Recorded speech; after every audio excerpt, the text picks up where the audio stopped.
Iniciando entrevista com Sebagi para o blog Alagoas Musical por Dimas Marques. Então, Sebagi, onde você nasceu e cresceu? Eita, eu nasci em Maceió em 1961, janeiro, 23 de janeiro. Sendo que minha família morava em Porto Calvo, né? Na região norte do estado, berço da colonização de Alagoas. E então, realmente, eu sou filho caçula. Minha mãe já tinha uma certa idade, ela precisava vir fazer. Outros irmãos meus nasceram com a ajuda de parteiras em Porto Calvo, entende? Então, mas eu precisei vir aqui na maternidade e tal, etc. Eu não, minha mãe precisou vir. Eu nasci em Maceió, por um acaso. Mas a minha infância toda foi lá no interior, na cidade de Porto Calvo, até meus 15 anos, tem essa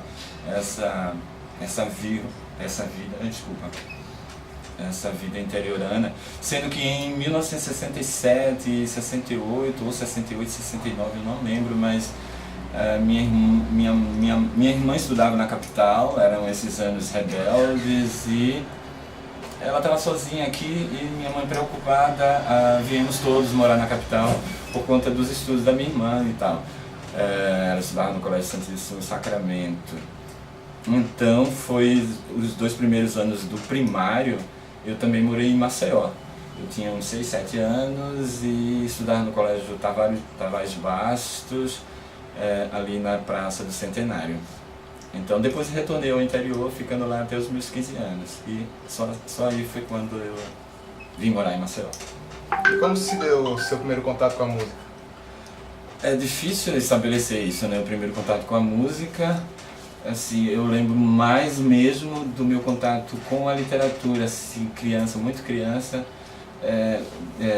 ouvindo minha mãe ler um livro que se chama As Mulherzinhas, né? Aquele Pretty Women, um clássico americano e tal. Então eu tenho essa lembrança bem remota com a literatura. A música eu posso já definir de uma forma, eu já adolescente, né, pré-adolescente, com meus 11 anos, sei lá, 12 anos de idade, ouvindo Let It Be dos Beatles, assim, o último disco dos Beatles. E antes disso, ainda muito garoto, sim.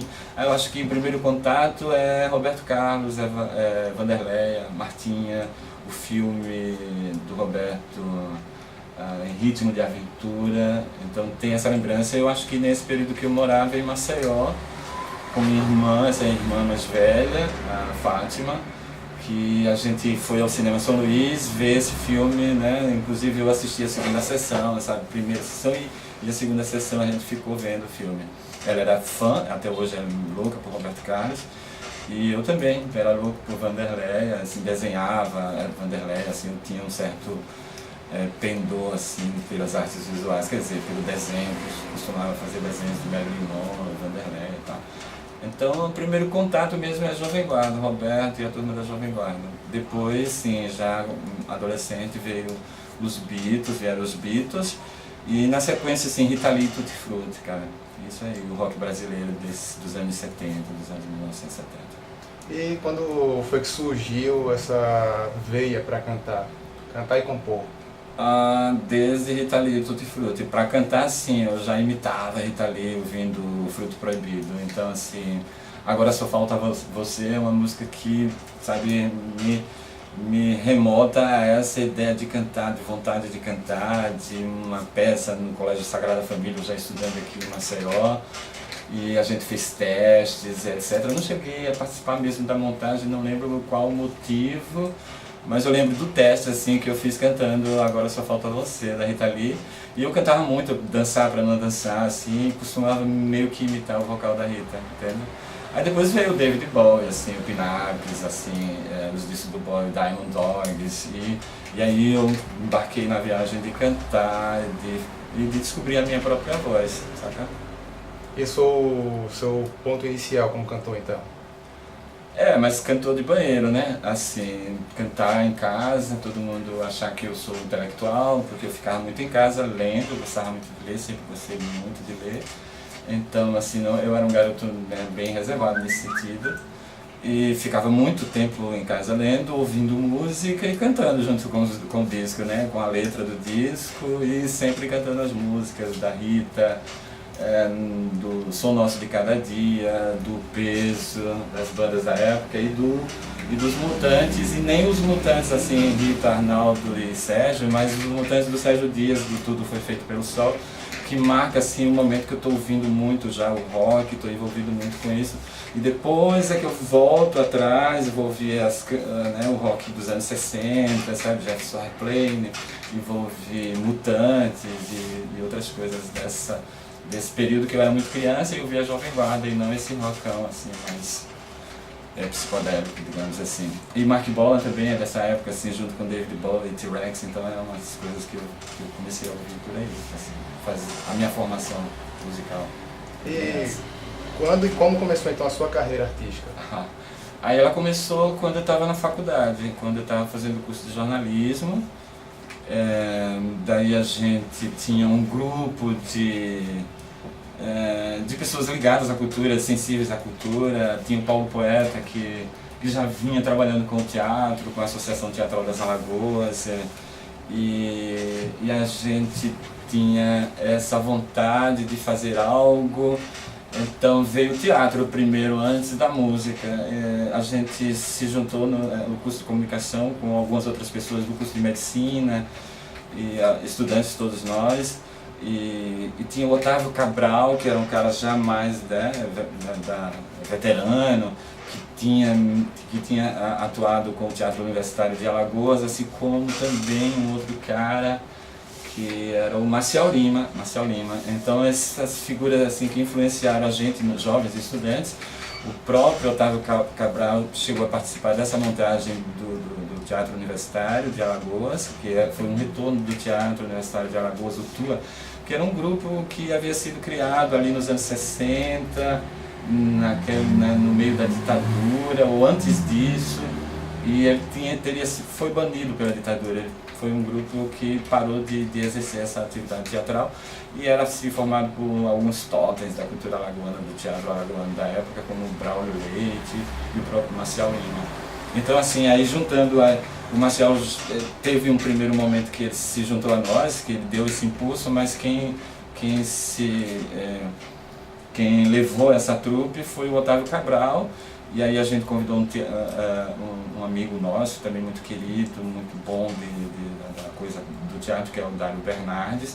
Então a gente montou esse espetáculo, fez muito sucesso, foi muito assim, comoveu assim, o público alagoano, que era uma montagem do Ponto de Partida, do Guarnieri, de Jean Francisco Guarnieri, uma peça assim, exemplar, assim, uma peça muito relevante, que inclusive aborda a questão da ditadura, do assassinato do jornalista Werner Herzog, é uma metáfora assim, sobre o assassinato do Herzog, uma metáfora da ditadura.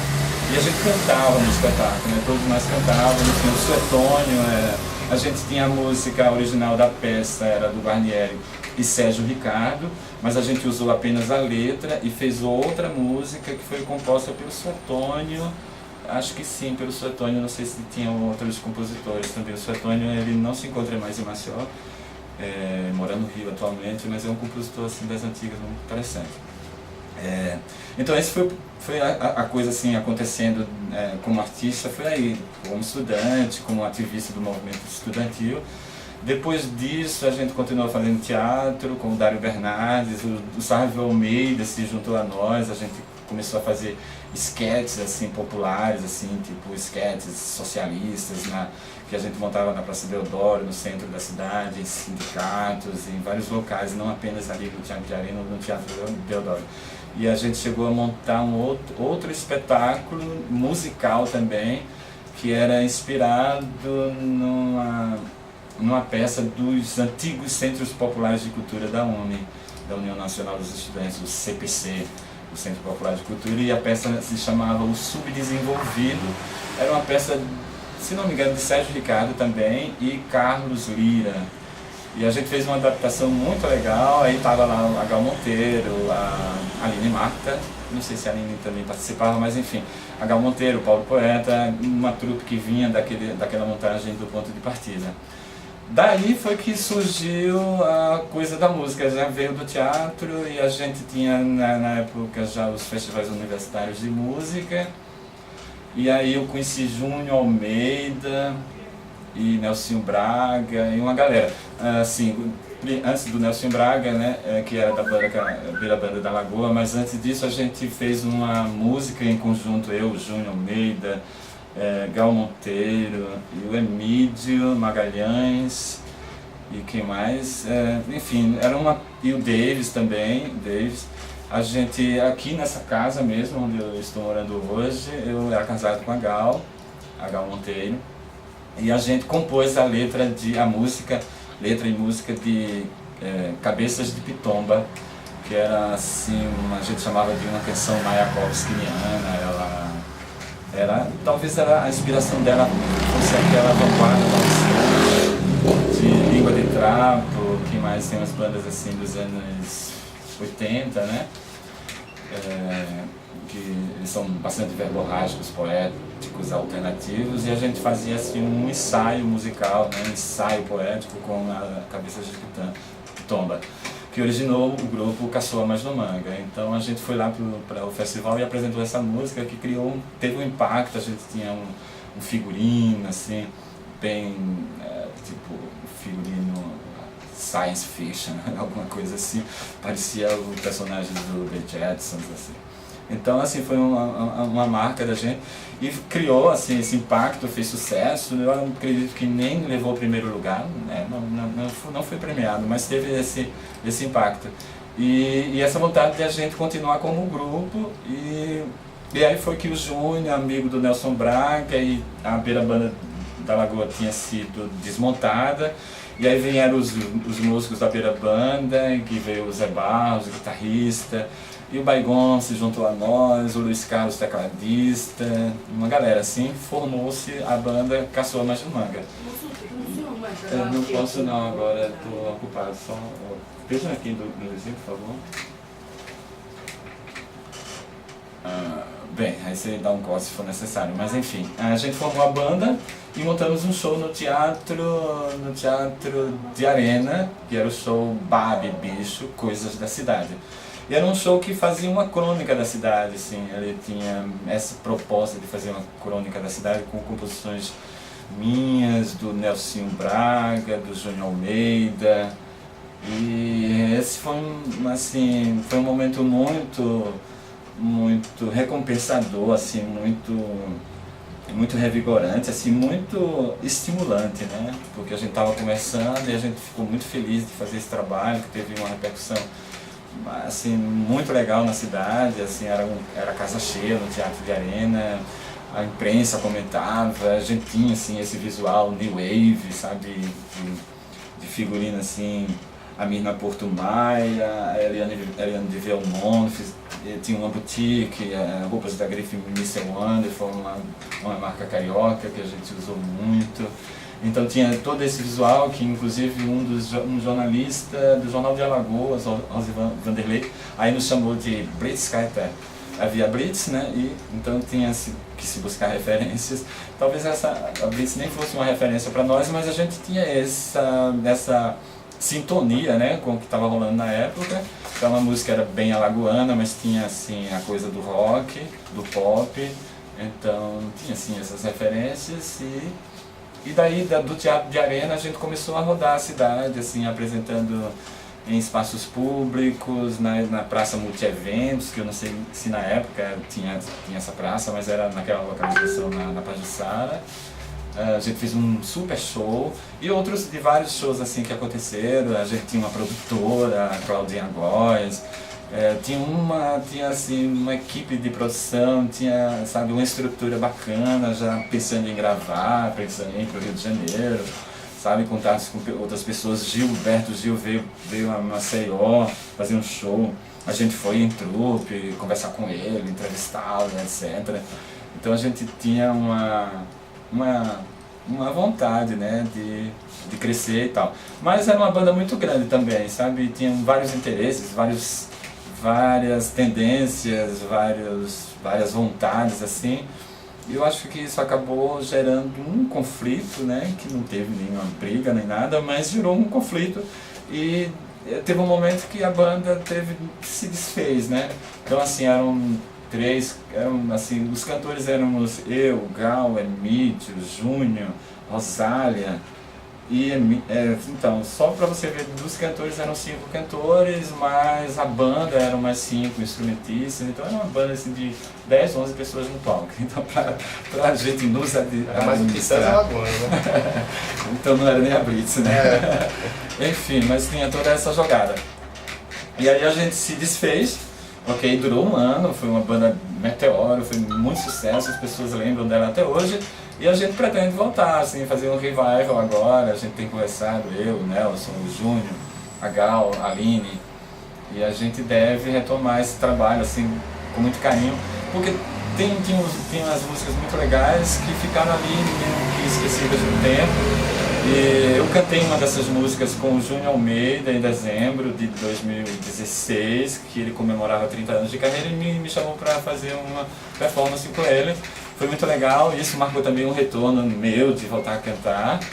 E a gente tem essa vontade de trabalhar novamente em grupo, assim, esse grupão de pessoas que são amigas. Vamos voltar com a formação original? Com a formação original. Algumas pessoas já se foram, né? Alguns amigos que já partiram para o outro plano e devemos substituí-los, convidando outras pessoas. Assim, por enquanto eu não posso nem te adiantar isso, porque a gente não fez o convite ainda às pessoas, mas a gente já miramos algumas pessoas que vamos convidar. Quantas músicas vocês registraram? Porque vocês gravaram? Eita. Não gravamos, aí é que tá, né? Era o quê? 1984. Era tudo muito difícil, né? Então quando eu falei que a gente pensava em ir para o Rio e tal, pensávamos em gravar. Isso de gravar, a gente teria pelo menos ir a Recife. Aqui não tinha gravação digital como hoje a gente tem toda uma facilidade, como estou fazendo agora com uma galera assim, o pessoal da Crooked Tree, o pessoal da Ajuda que está me dando uma força, e a gente está gravando um EP, né, um álbum com 6 faixas aqui nessa salinha, etc. Tá, o pedestal, e a gente faz a gravação no notebook, né, no programa. Então, realmente essas canções meio que ficaram no esquecimento, está na memória de algumas pessoas que vamos trazê-las à luz outra vez. Quantas foram compostas, né? É isso, agora você me pegou. Não faço ideia, mas pelo menos umas 15 músicas, eu acho. Saca? Há uma ideia de registrar então nessa volta? Sim, aí sim. A gente quer fazer um puta show legal, assim, bem produzido. E certamente a sequência disso é a gravação, assim, sabe? E eu acho que tem tudo para acontecer, devemos nos inscrever aí nos editais que estão rolando, você sabe, Teatro Deodoro é o maior barato, Quinta no Arena, alguma coisa assim que dá pra gente aproveitar essas oportunidades e tornar real essa vontade, esse desejo que a gente já tem há alguns anos, assim, há 2 anos, o Baigon me falou, vamos trazer o Caçoa, e a gente deixou passar o ano passado, enfim, mas esse ano estamos assim, decididos a trazer esse projeto novamente à tona, à luz. Isso é ótimo, espero registrar esse show, né? Claro, você é convidado de honra. Valeu. E outra coisa, depois disso vem os projetos de cada um de nós, né? Depois do Caçoa. Eu criei uma banda de rock que se chamava Cachorros da Família. E aí foram várias bandas assim meio punk, assim, que rolaram depois, assim, depois do Caçoa Mais no Manga, o Cachorros da Família, que eu fazia isso com o Muniz, que é o baterista, com o Jatiuca, que era o baixista, e teve também o Lixa 4. Foram 2 bandas mais meteóricas ainda do que o próprio Caçoa. Chegamos a nos apresentar em algum festival no Teatro Deodoro, alguma coisa assim. Mas que realmente durou muito pouco, foram ideias assim que não vingaram. E depois aí aconteceu a banda Sangue de Cristo, uma banda de rock. Essa aí já tem uma história, tem canções e tal, assim, que são dessa época, que eu estou trazendo elas para cantar agora, assim. Tá. Antes de falar na Sangue de Cristo, só voltando um pouquinho, qual foi o festival que você escreveu a música Cabeça de Pitonga? Bicho, eu não sei o número do festival, mas era festival universitário, né? Eu não lembro, alguns desses festivais foram gravados em vinil, né? Você deve ter alguns. Na verdade, né? só um. Só um? Então não tem Cabeças de Pitonga. outubro, então não foi desse festival. Enfim, ou então ela não foi classificada, não lembro. Tem Birabanda da Lagoa nesse Tem, vinil? no vinil tem. Birabanda, tem o Grupo Terra, Sururu Fresco. É. Então, foi nesse festival a gente não foi classificado, entendeu? O quarto festival... A gente era uma banda meio anarco, né? Anarco, new wave, alguma coisa assim, não era punk mesmo, mas era meio anarquista. Talvez por isso o júri não nos selecionou. Mas ela criou assim uma comoção na plateia. Queria saber, como é que era a cena musical alagoana nos anos 80? Bom, cara, tínhamos algumas bandas de rock, a Poções Mágicas, do Reinaldo, a Odisseia, que era do Ramilson, esqueci o nome dele, o irmão do Fernando Nunes, que o Fernando Nunes também tocava na Odisseia. Tinha essas duas bandas de rock que eram meio que bandas irmãs, eram bem diferentes e tal. A Poções Mágicas era uma banda mais espontânea, mais loucona, mais jaggeriana, mais estoniana. A Odisseia já era uma banda, era o Fernando Nunes que estava ali, então era uma banda mais concentrada, era uma banda que tinha mais produção, digamos assim, né? E eram essas duas bandas que eu lembro bem. Além disso, tinha Asas da Imaginação, né? Eu acho que eu já ouvi falar, mas... Asas da Imaginação, que era do Capuz. E tinha também o Grupo Terra, que era do Edson Bezerra. Tinha essas bandas, cara. Eu ainda eu era muito jovem, eu tava começando e tava muito ligado no meu próprio universo, rock and roll. Então, assim, não havia muita coisa, né? Por exemplo, o Júnior Almeida juntou-se com o Nelson Braga e ainda fez uma banda depois do Caçoa, que era o Efeito Colateral. Depois que ele iniciou uma carreira solo, e depois eu fiz a Sangue de Cristo, depois eu fui embora de Maceió. Então, mas nessa época era isso. Depois do Sangue de Cristo eu tinha uma banda que era o Hospital das Almas. Eu até acredito a Sangue de Cristo, uma influência da coisa do pós-punk, da banda dark, assim, que era o Hospital das Almas. E tive também a Diarreia Cerebral, que era uma banda punk, era a primeira banda punk de Maceió. E essa banda abriu o show do Sangue de Cristo no Teatro de Arena. Esse show se chamava Sangue de Cristo contra o Plano Cruzado. E era na época do FHC, o Plano Cruzado, etc. Então tinha essa coisa meio punk mesmo, né, de ser contra o governo. Mas o som era mais pós-punk, né, a batida mais pós-punk, mais dark, mais The Cure, Seals and the Benches, Smith, essa levada assim. Não era tanto Sex Pistols, né? Enfim. E depois disso eu fui embora, então assim, não sou um cara que tem uma observação da música alagoana, por exemplo, dos anos 90, que aí já vem o Live in the Shit, já vem o Mofo, e já vem uma consolidação do rock alagoano, eu diria assim, né? Porque antes disso são experiências que ficaram ali nas brumas do tempo, né? Você pode ver de um modo geral no nacional, assim, no universo do rock nacional.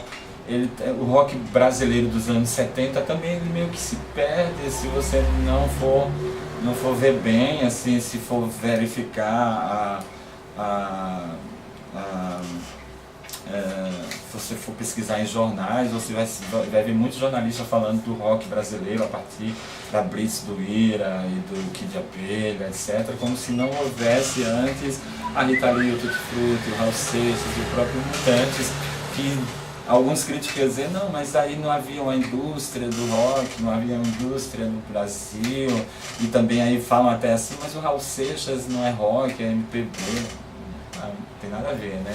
Na verdade, assim, o rock dos anos 70 é puro rock and roll, né? Assim, bandas como Made in Brasil, dos anos 60, final dos anos 60, o Peso, o Seu Nosso de Cada Dia, que é uma banda que veio do Manito, que era um cara da banda Os Incríveis, da Jovem Guarda, a própria Jovem Guarda era rock and roll também. Então assim, o brasileiro praticamente começou nos Estados Unidos e veio pra cá na sequência, bicho. Não tem essa de o rock começou no rock. Na verdade, o rock Brasil, né, é um gênero que sim, começou nos anos 1980, com o Ira, Barão Vermelho e tal, etc. Então acho que a gente aqui tem essa perda de memória também, claro. Ainda mais que não temos nada gravado, assim, ó, série, Poções Mágicas, Sangue de Cristo, entende? Então assim, isso se perdeu no tempo. Falando agora sobre a Sangue de Cristo, em que ano foi fundada? Em 85, 84 eu estava com o pessoal do Caçomas do Manga, e veio 85, 86, fiquei perdido e criando esses projetos que duravam alguns meses, o Lixa 4, o Cachorros da Família. E a banda Sangue de Cristo veio surgir mesmo entre 86 e 87, cara, já. E daí a gente fez alguns shows em bares na cidade. Eu lembro de um show muito assim importante que era num barzinho na Rua da Praia, assim, que marcou bastante, que a gente marcou presença com força, assim, com uma banda underground, entende? Era um show bem legal, o que nos motivou a continuar o trabalho e fazer esse show no Teatro de Arena, né, que tem uma repercussão assim de mídia, na televisão, assim, os jornais locais abordaram bastante, tinha o jornalista Manuel Miranda Júnior, né, assim, que fez algumas entrevistas bem legais com a gente e tal. Então, durou no máximo a Sangue de Cristo 2 anos, 1 ano e meio, até 88, quando eu fiz o último show, novamente nesse barzinho ali na Rua da Praia. Eu falei Rua da Praia, foi isso mesmo, Rua da Praia. E daí eu decidi ir embora, assim, estava convencido de que a minha vida era fazer música e que eu ia para São Paulo e que lá tudo ia dar certo, né? E eu ia crescer como músico, só que, poxa, chegar sozinho em São Paulo e procurar trabalho, né? Eu, como não sou músico, eu sou cantor, compositor, então assim, nunca me virei tocando violão nos bares, fazendo cover. Então eu tinha que trabalhar como jornalista mesmo.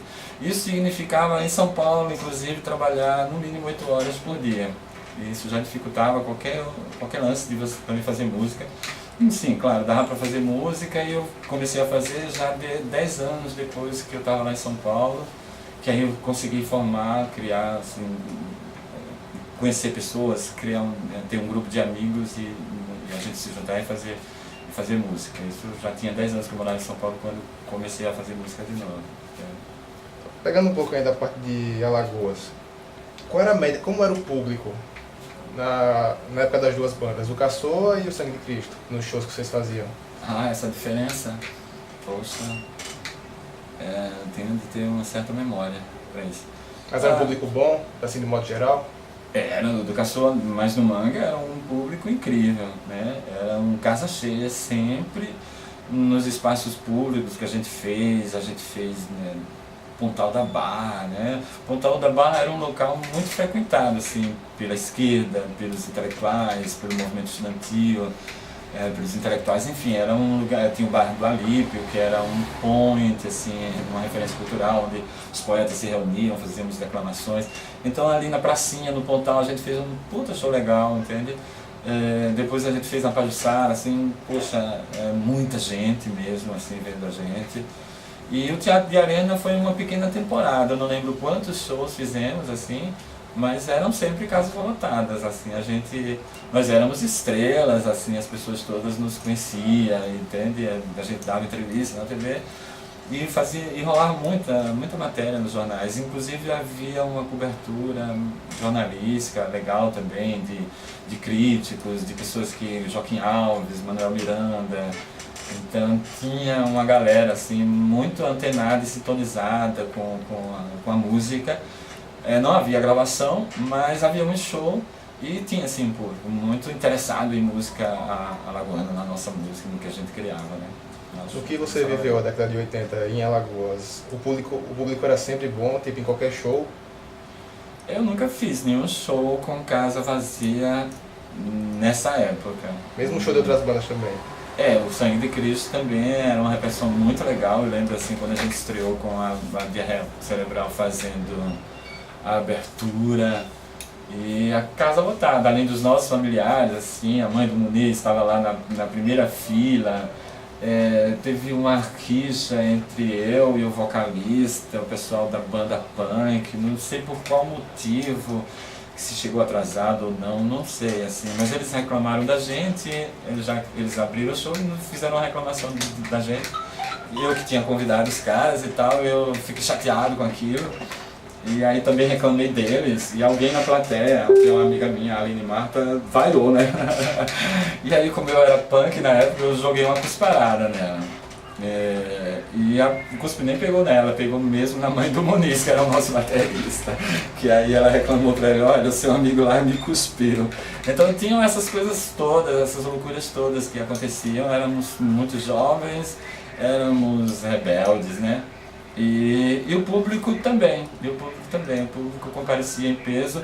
É o que eu vejo hoje, por exemplo, assim, nos espetáculos que o Identidade Alagoana promove, assim, no Teatro de Arena. Eu acho que tinha toda essa movimentação, toda essa expectativa que a gente fazia shows no Teatro de Arena com muita frequência.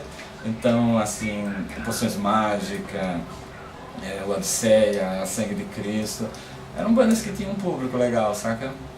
Tinha uma referência, nós éramos, de certa forma, os caras que faziam o rock na cidade, né? Éramos isso, né? Não de certa forma, éramos os caras que faziam o rock.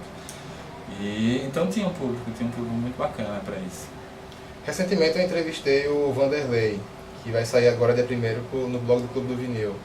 Ele cita você e tudo. Havia alguma parceria, o contato da Caçou, Sangue de Cristo, com as bandas dele, a Trupe Acorda Voz, Grupo Sementes? O Vanderlei, a Trupe Acorda Voz, eu acho que é justamente uma sequência desse, como eu também, do teatro, né? Assim, uma continuação do nosso trabalho no teatro, que aí tá. O Vanderlei participou do Teatro Universitário de Alagoas.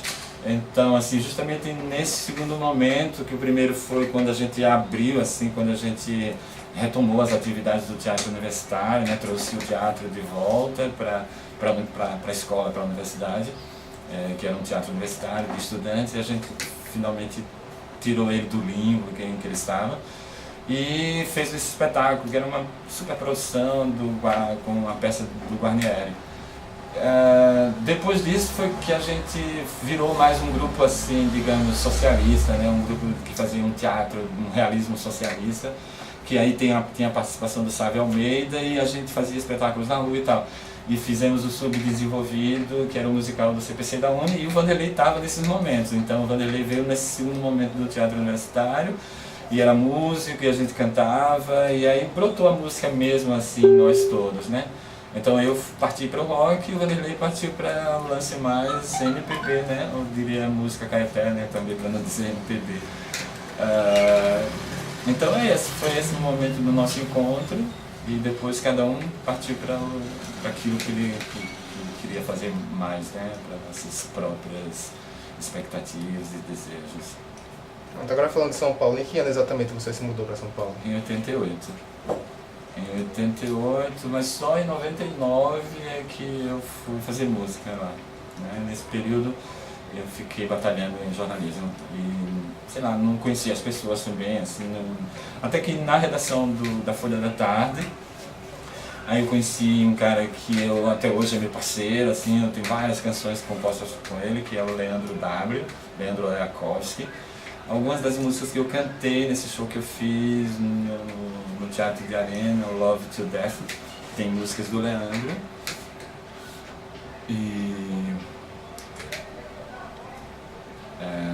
Bom, então assim, em 99 eu consegui. Aí tem outros amigos, assim, que aí eu fiz assim, uma amizade muito legal com a galera.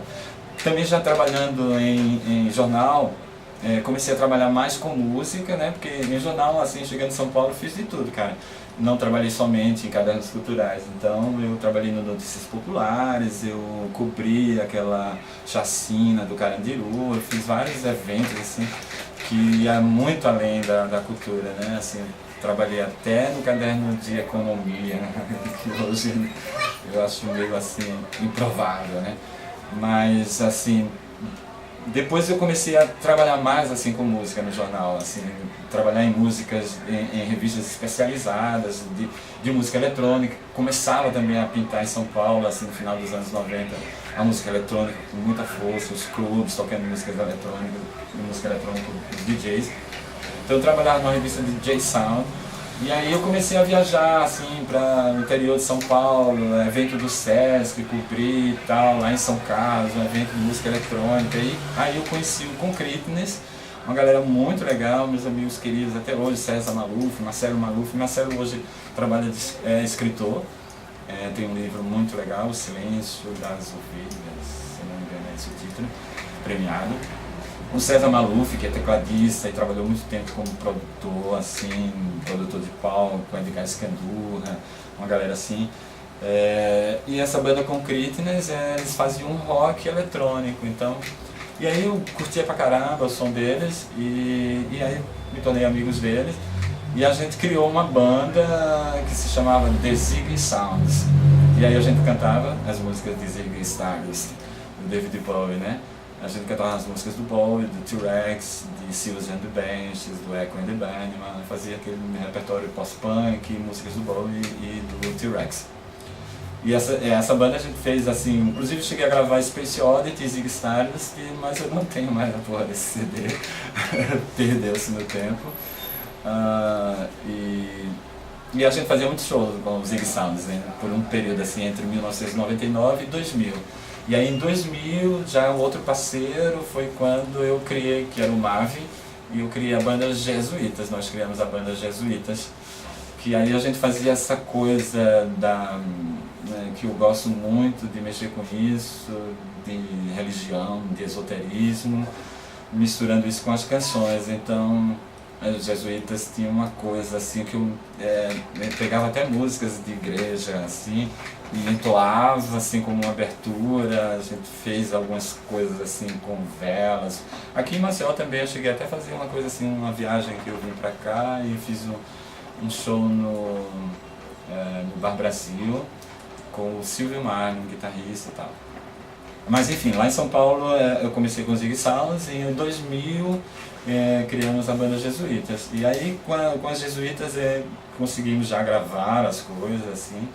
Tem 4 faixas gravadas com os Jesuítas, que está nessa coletânea que recentemente foi lançada pelo selo o Crooked Tree, aqui do Mário Alencar. Então, assim, 2001, 2002, a gente fez vários shows assim, mas era tal história, trabalhando em jornal, não podia largar de trabalhar em jornal, até hoje continuo trabalhando com jornalismo. Então, em São Paulo, trabalhava muito assim, 10 horas da manhã até 10 horas da noite, mais ou menos isso. Nas sextas-feiras, que a gente tem percussão, fechava o caderno de sábado, domingo e tal, ficávamos trabalhando até 2 horas da manhã. E depois disso era farra.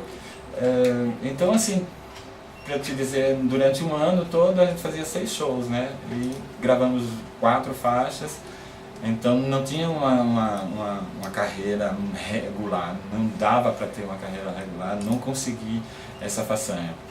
E em 2003 fiz outro projeto musical com o Beto Lefebvre, que é um puta guitarrista legal, que hoje está morando no Rio de Janeiro. A gente fez o Trindade e gravamos gravamos um CD inteiro, acho que umas 12 faixas, 10 a 12 faixas. Algumas inclusive regravações que eu já tinha feito com os Jesuítas, assim, algumas canções minhas eu gravei umas 3 vezes, assim, eu sempre curti gravar e sei lá. E o Trindade éramos eu, o Beto Lefebvre e o Marco Guerri, era um trio, né? Então era a guitarra e a percussão que o Marco Guerri fazia. Chegaram a lançar CD? A gente lançou o CD assim, totalmente independente, né? Assim, gravado no estúdio do Beto, ficou bem legal e tudo. Você tem alguma cópia mas dele? Não tenho uma tiragem dele. Eu tenho a capa virtual e tenho ele assim, as faixas todas gravadas. Não tenho assim, não teve como se diz, não teve ele físico mesmo. Na verdade também não teve ele físico. Foi lançado só uma boa parte das canções foram resgatadas, foram lançados. Teve alguns poucos, né, alguns poucos discos que foram sendo vendidos nos shows que a gente fazia. eu fiz uma capa e tal, mas nem tenho mais o arquivo digital dessa capa, eu acho. Talvez até tenha.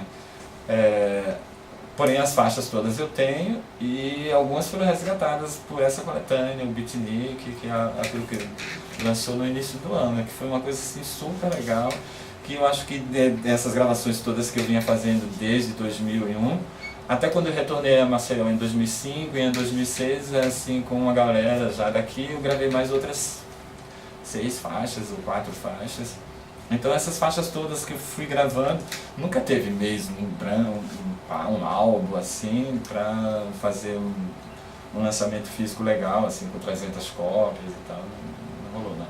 Então assim, esse lance da coletânea foi muito providencial, ela demarcou um bocado assim a minha carreira, deu uma referência, deu uma cara, sabe?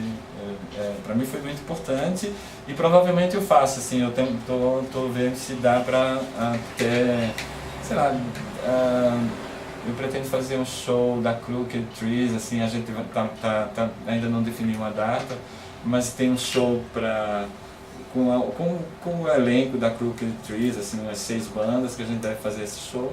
E nesse momento, assim, em maio, junho, eu quero estar com uma graninha para fazer o lançamento virtual da coletânea do Beatnik e provavelmente gravar um clipe também. Eu quero investir na gravação de clipe, saca? E daí também estou gravando com essa galera, o Mário, o Alex Moreira, que é da banda Judes, e o Mário Alencar, que tem aquele Surfers e é o capitão lá da Crooked Tree. E aí estou gravando com eles um EP de 6 faixas. Mesmo em São Paulo, você chegou a acompanhar ainda o cenário alagoano musical? Nos anos 90? Não. Assim, de São Paulo eu tive assim, os ecos do Mofo, né? Aí eu vi o Mofo em São Paulo, curti o Mofo e quando cheguei aqui em 2005, assim, uma das primeiras pessoas da música que eu conheci foi...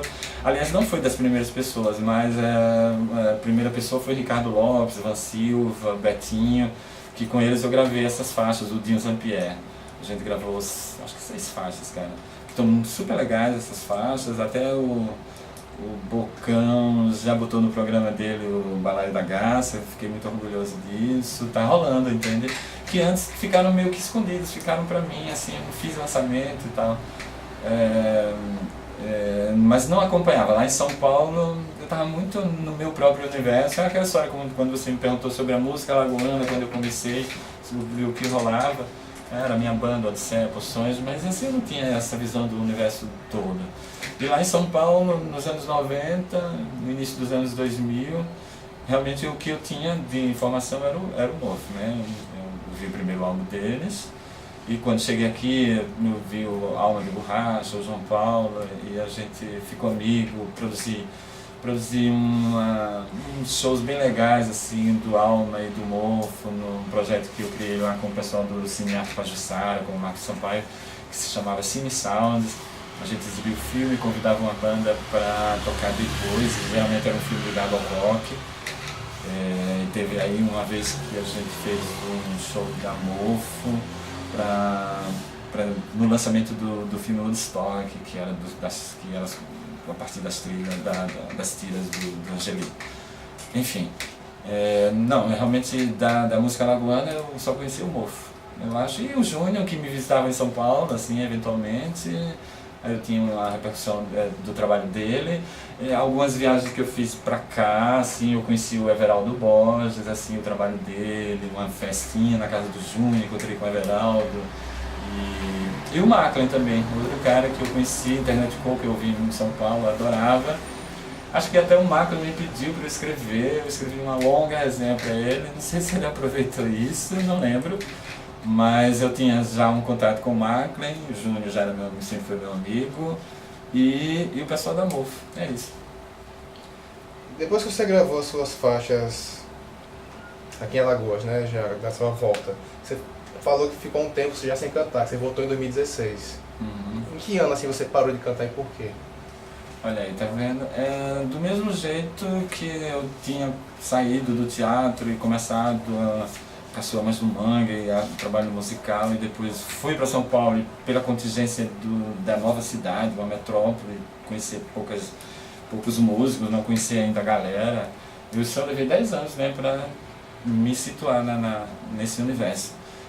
Aqui, voltando, eu tive assim, a oportunidade de conhecer essa turma, assim, uma turma bem legal, né? Assim, músicos experientes, músicos tarimbados, bons, que foram esses, o Ricardo, o Dinho, o Ivan. Mas assim, aí fizemos um show no Arena, e aí foi quando você me perguntou assim, e o público, né? Foram poucas pessoas que foram ver esses shows. Primeiro que eu estava voltando à cidade, ninguém me conhecia, eu também não fiz aquele, nem estava mais trabalhando no jornal. Trabalhei num período assim de 6 meses na Tribuna de Alagoas, que depois virou Tribuna Independente, mas nessa época ainda era Tribuna de Alagoas. E aí saí, e daí foi quando eu conheci essa galera, assim, o Edson Bezerra me apresentou para o Ricardo, e o Ricardo chamou o Van, chamou o Tim, e a gente gravou. E fez esse show. Aí fez um show, né, que era o Ambíguo, Canções do Fim de Século, com as minhas canções. E assim, aí não teve essa divulgação, sabe, eu não conhecia as pessoas. A Gazeta de Alagoas, o Caderno B, assim, geralmente não publicava, né, os grupos locais, a não ser que fossem amigos da editora, porque era bem assim que funcionava. Não havia um foco para a arte que se fazia aqui, para a galera que estava fazendo. Isso era uma reclamação, eu lembro muito bem. Eu mesmo era um dos caras que ficava ali marretando. Então, assim, teve uma repercussão quase zero, bicho, muito pouca gente, mas ainda assim eu me inscrevi no projeto Palco Aberto, mandei uma das canções, um dos rocks que eu tinha gravado, que é o One More Night, que eu vivo cantando ela hoje em dia, inclusive. Tem um nome em inglês, mas é na letra em português. E aí fui selecionada, essa música entrou no CD, e a Suzy e o Wilson me chamaram para fazer parte dessa edição do Palco Aberto. Mais outra vez, foi o segundo show do ano, né, com esse projeto desse show Ambíguo. E é pouca gente, muito pouca gente, assim, muito pouca repercussão, mas assim, nem foi por isso que eu parei, assim, as coisas assim, me levaram a ir embora da cidade de Maceió. Eu tinha voltado de São Paulo, achava Maceió um atraso de vida, sabe? Eu chegava num lugar para comprar uma coisa, as pessoas demoravam horas para atender, entende? A imprensa era essa merda e eu não tinha mais conseguido trabalho, entende? Bati em várias portas depois que eu saí da Tribuna, não consegui trabalho, eu não fazia parte, né, do universo do jornalismo, eu estava muito tempo fora, não existem testes para fazer, ocupar uma vaga, você nunca sabe se algum jornal tem vaga, eu acho que isso não existe até hoje. E eu lembro que em São Paulo eu fui admitido em alguns jornais várias vezes depois que fiz teste. De repente tinha uma vaga, eles contratavam você, eles chamavam você para trabalhar ali de freela fixo, né, como se chamava. Você trabalhava todo dia, tinha um horário, mas não tinha um contrato, mas era um freela fixo. Mas aí tinha um momento que tinha o teste, você fazia o teste e podia ser aprovado. Eu nunca vi isso aqui em Maceió. Então, assim, eu não tinha esse conhecimento mais da galera, assim, de jornal. Quando eu cheguei, sim, tinha na Secretaria de Cultura o Edberto Cianelli, quando eu cheguei de São Paulo, e o Manuel Miranda era editor do caderno lá, era editor da Tribuna, não, do caderno, e aí procurei essas duas pessoas e as duas me ofereceram trabalho, tanto o Edberto quanto o Miranda, mas como eu sou um cara de redação, eu optei para ficar trabalhando na Tribuna. Mas aí acabou não rolando assim, não fiquei muito tempo, fiquei 6 meses assim, infelizmente, não deu para continuar. E aí também não consegui mais trabalhar em outro veículo, bati, como falei, em todas as portas. E aí foi quando eu decidi morar no interior, entende? Assim, eu estava indo a Porto Calvo, era a terra dos meus pais, a minha terra. Meu pai tinha morrido, eu voltei inclusive porque meu pai eu estava desempregado em São Paulo e estava meio chateado já, assim, de muito tempo em São Paulo, 16 anos lá. Não tinha conseguido virar um cantor assim, profissional, que eu pudesse trabalhar com isso, eu continuava ralando nos jornais.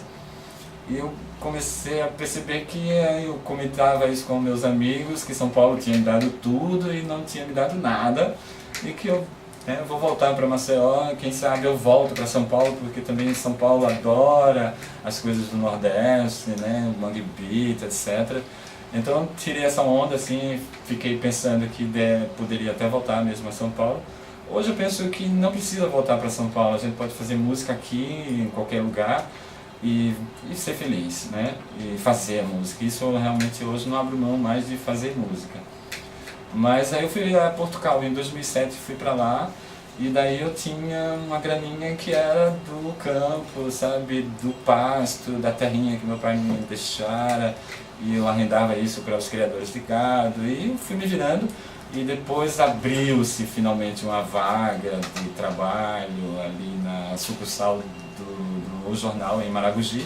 E eu trabalhei um tempinho lá, tal, até que fechou essa sucursal. E também foi quando aí eu decidi vir para Maceió, sabe? Eu já estava mais tranquilo com Maceió, já não estava com essa raiva da cidade de Maceió. E aí voltei, e aí também comecei a sei lá, ver Maceió com outros olhos e fazer mais amizades e aí rolou, assim, voltei pra cá e criei o site Alagoas Boreal e fiquei, né, ralando mais uma vez no jornalismo. E como foi então, quase 10 anos depois da sua volta à música? A música? Pra cantar. Aí realmente assim, eu tava na fissura de voltar a cantar. E nunca deixei de cantar aqui em casa, compondo e tocando mal e porcamente, que eu toco, mas sempre estava compondo e tocando e cantando. Então meus vizinhos sempre me ouviram cantar, saca? Então, mas assim, eu estava no tesão de voltar, ensaiei algumas coisas assim com o Tony Augusto, ainda estava morando em Portugal, eu vim aqui, a gente começou a ensaiar algumas coisas, mas aí não dei sequência, não vinha com muita frequência para cá, para a cidade, não se viabilizou naquele momento, até o ano passado, quando o Júnior Almeida se lembrou de mim, por conta dos 30 anos de carreira dele, que ele queria relembrar toda uma trajetória que estava ali no início da carreira dele, da minha também, que era o Caçula Mais do Manga, e fui lá com ele cantarmos a música Punk Pop Rústica, que é uma música minha, e aí foi muito legal, isso me deu aquele insight, me deu aquela pegada de voltar a cantar, e chamei o Júnior, assim, pô Júnior, você tem um trabalho de compositor, cantor, etc., mas você nunca fez um trabalho de produtor, vamos lá, produzir um álbum assim, eu quero gravar. E aí também eu já tinha voltado a ensaiar por conta do show do Júnior, assim, a estreitar meus laços com o Tony Augusto.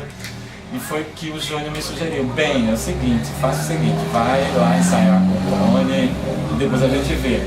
E me propôs fazer um show no Linda Mascarenhas, que estava em reforma no ano passado, acontece que essa reforma demorou muito e eu já estava embalado no lance de fazer esse show, já tinha ensaiado com o Tony Augusto, um repertório legal assim meu, e era um show simples de guitarra e voz, então levei o show para o Teatro de Arena, não esperei mais a conclusão da reforma do Linda Mascarenhas, e só agora está reabrindo para esse projeto musical do Júnior, agora nessa sexta-feira com o show do Edson Bezerra. Isso é adiado o show. Sério, cara? Eu falei com ele. Eita, então, eu essa semana devo encontrar com o Júnior Almeida para uma reunião do Caçula Mais do Manga. Eu, Júnior, Baigon, Gal, Aline e Nelson Braga. Essas 5 pessoas, tem outras ainda que tem que se juntar a nós, mas assim, o Zé Barros está morando no interior e tal, fica mais difícil. Mas, então, o Júnior realmente eu agradeço a ele, assim, e ele é responsável, de certa forma, né, por esse meu retorno. Ele não é responsável, mas ele deu esse pontapé, assim, para que eu me animasse. E veio o Tony Augusto, que acreditou no projeto, sabe? Assim, curtiu o projeto, as minhas músicas, me entendeu como compositor, como cantor. E eu acho que aí ele me deu a segurança e eu entrei no palco ainda bastante inseguro, digamos assim, mas com muita vontade de fazer. E agora eu acho que as coisas estão liberadas, estão mais legais, estão mais soltas.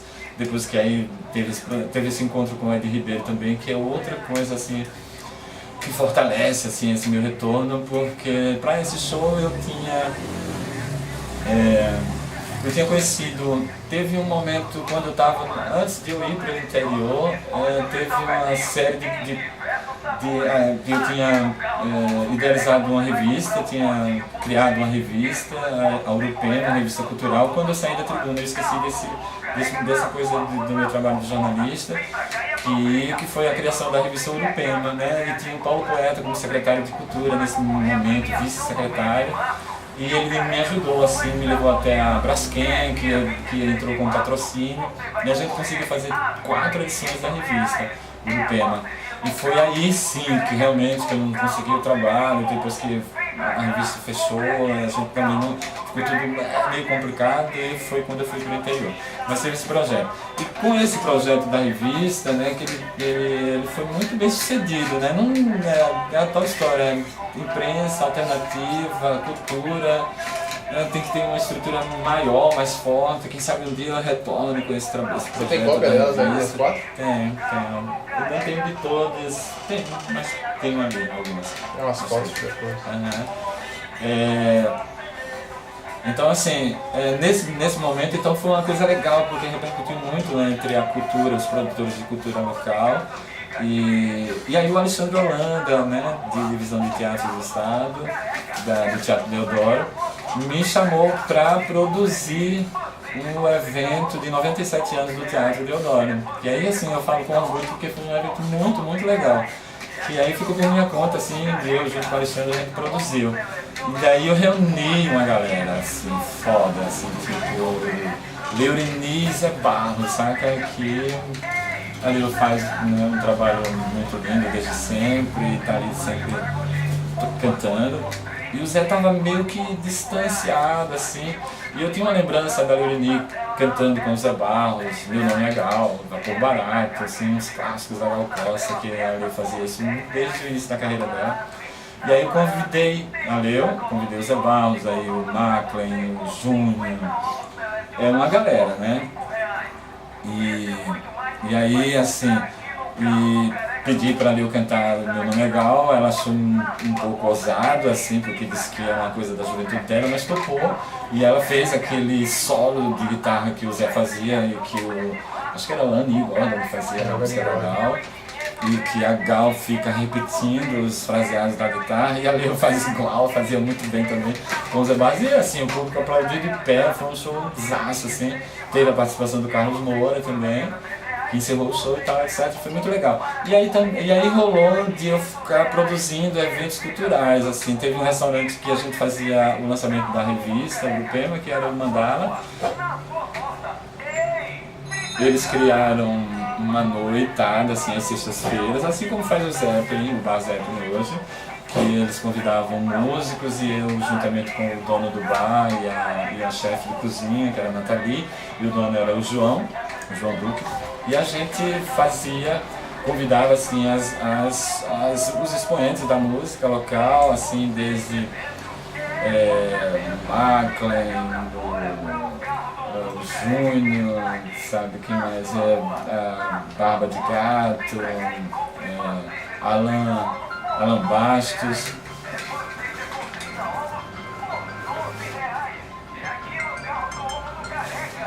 Alan Bastos, e aí teve um momento que eu convidei o Ed Ribeiro. Assim, alguém me falou dele e a gente se conheceu aí no Mandala. Isso tem o quê? Foi em 2007, eu acho, uns 10 anos. Recentemente, no ano passado, eu trabalhava na assessoria de imprensa do restaurante Comedoria Gourmet, que fazia também eventos culturais, fazia shows ao vivo, e eu entrevistava os artistas, convidados, e aí eu reencontrei o Edi, que foi um dos convidados, porque o Ricardo Lopes fazia a programação, e quando eu soube que era o Edi, assim, poxa, fui correr atrás dele, entrevistei, fiz uma matéria, e aí a gente voltou a nossa amizade, né, porque, assim, eu mal tinha conhecido, gostava muito dele, a gente teve, assim, um papo, assim, tomamos uma cerveja lá no Mandala, mas depois nos perdemos, assim, né, não tinha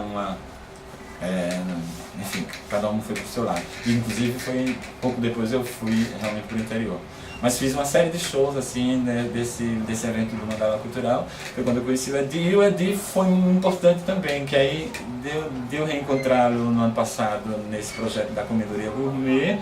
Quando eu fui trabalhar no meu show com o Tony Augusto, pensei em alguns convidados, como o João Paulo, como eu te falei que conheci o João Paulo também quando eu retornei de São Paulo. Além do João Paulo, eu convidei outras pessoas e lembrei do Edi, aliás, porque tinha reencontrado ele nesse evento da Comedoria Gourmet e tinha visto um show dele lá no Zeppelin, e enfim, e chamei ele para fazer uma participação, ele topou na hora, assim. E ele também foi um cara super importante, porque aí a gente estreitou a nossa amizade e, sabe, de cervejadas em cervejadas a gente começou, aí veio também o palco aberto no ano passado, a gente ficou fazendo canjas, né? Na introdução dos shows a gente fazia ali na área de convivência, na galeria, enfim, que o pessoal ficou chamando de praça musical, alguma coisa assim, que a gente fazia antes do show oficial do palco aberto, a gente fazia uma série de canjas, eu, Edi e a galera, os músicos que apareciam. E foi quando a gente fomentou a ideia do movimento antropofágico miscigenado. E então, bom, tudo veio a calhar. Essas pessoas são chaves nesse momento, assim, de eu retornar a fazer música. E por último, sabe, cara, o pessoal do Crooked Tree, a galera mais jovem, o pessoal da Ajuda, assim, com quem que está colaborando comigo para gravar o álbum, etc. Então, assim, agora não tem mais volta.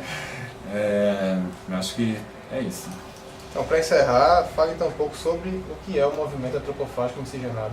Eita, rapaz, assim, é uma ideia muito legal, que, como eu falei, partiu desse encontro meu com o Edi, e o nome vem dele, e o Edi é músico, entende? Ele tem muito interesse em divulgar o próprio trabalho e, assim, e provocar um encontro de músicos, de amigos, entre, sabe, fazendo a nossa própria música, né, nos estimulando um e o outro, cantando músicas um do outro, como a gente começou a fazer nessa pequena temporada lá no teatro, no Linda Mascarenhas, por conta do palco aberto. E aí a conversa foi crescendo, assim, essa ideia de fazermos um evento que nos reuníssemos como amigos e músicos e que ficássemos trocando ideias e tocando músicas um do outro e que acostumasse o público alagoano a curtir, a ir conferir, a se interessar mais pela música alagoana. Não é num evento tipo um happy hour, né, que a gente vê por aí em várias churrascarias e barzinhos da cidade, esse tipo de encontro de amigos que vai curtir uma happy hour, só que a happy hour é um cara tocando forró, que é o forró do Calcinha Preta, ou que é do Aviões do Forró, esse tipo de coisa. E a gente traz uma proposta de curtir a nossa própria música, que é tão grande, assim, tão diversificada, tão rica, compositores assim bem virtuosos, sabe, músicos que são craques, né? E fica meio que perdido nessa onda, nessa obrigação das propostas das casas, dos restaurantes de tocarem e fazerem tributos a fulano, a ciclano, etc. Né? Então a ideia era a gente tocar a nossa própria música e chamar o público para curtir a nossa música. E aí levamos a proposta para o Teatro Deodoro, para o Alexandre Holanda, que curtiu e que, sabe, e que aprovou e que abraçou a causa assim, de imediato. E foi uma bela temporada de 7 edições que a gente fez no Jardim do Teatro, às terças-feiras. E agora a gente continua a partir de abril. E assim, não tem prazo, assim, a segunda temporada, isso vai até, sabe, indefinidamente.